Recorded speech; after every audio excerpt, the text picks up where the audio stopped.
What if I told you that right now, thousands of Kenyan mothers are being forced to choose between their careers and their children? This is Kenya News Update today. Coming up, you'll discover the government's explosive nationwide crackdown starting in just days, and the shocking second crisis they're targeting inside our schools. Meet Mary Muthoni, the Principal Secretary for Public Health. She's just dropped a bombshell announcement that will impact every public institution in Kenya. But here's the twist. This isn't just about childcare. It's about a dual threat targeting our nation's future from two completely different angles. For years, a law has existed requiring public institutions to set up creche facilities for female employees, but Mary Muthoni says many have treated it as optional.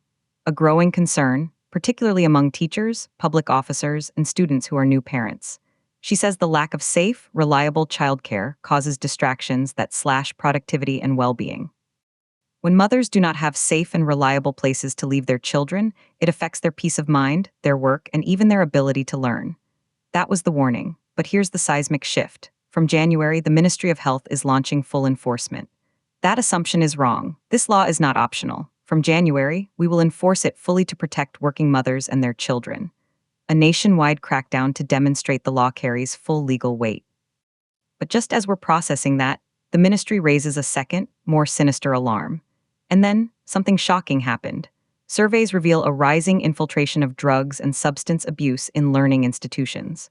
Some learners are being exposed to harmful substances while in school and are transferring these habits back to their communities. The ministry vows not to sit back. They've adopted a whole-of-government approach. The Ministry of Health is now working closely with the Ministry of Education, with joint interventions set to begin next week. The school environment should be safe. Unfortunately, some learners are picking up harmful habits there and taking them back to their communities. Here's the part that will blow your mind. Manufacturers are now specifically targeting children, using sweeteners, designing products to closely resemble legal substances, making them incredibly difficult to detect. The ministry's urgent instruction: school heads, teachers, and discipline officers must immediately intensify checks, impromptu inspections of classrooms and dormitories, scrutiny of learners' bags and personal effects, swift disciplinary action for any violations. The chilling warning: failure to act decisively could condemn an entire generation to a vicious cycle of drug abuse. Without urgent intervention, the future of our children and the safety of communities across Kenya remain at serious risk.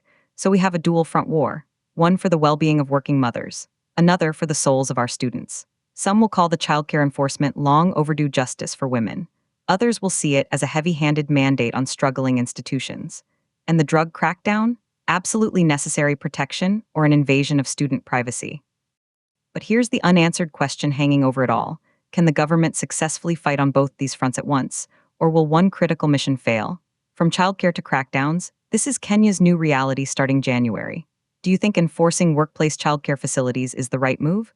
And how far should schools go to search for drugs? Drop your take in the comments. Subscribe to Kenya News Update today for more breaking news that impacts your life.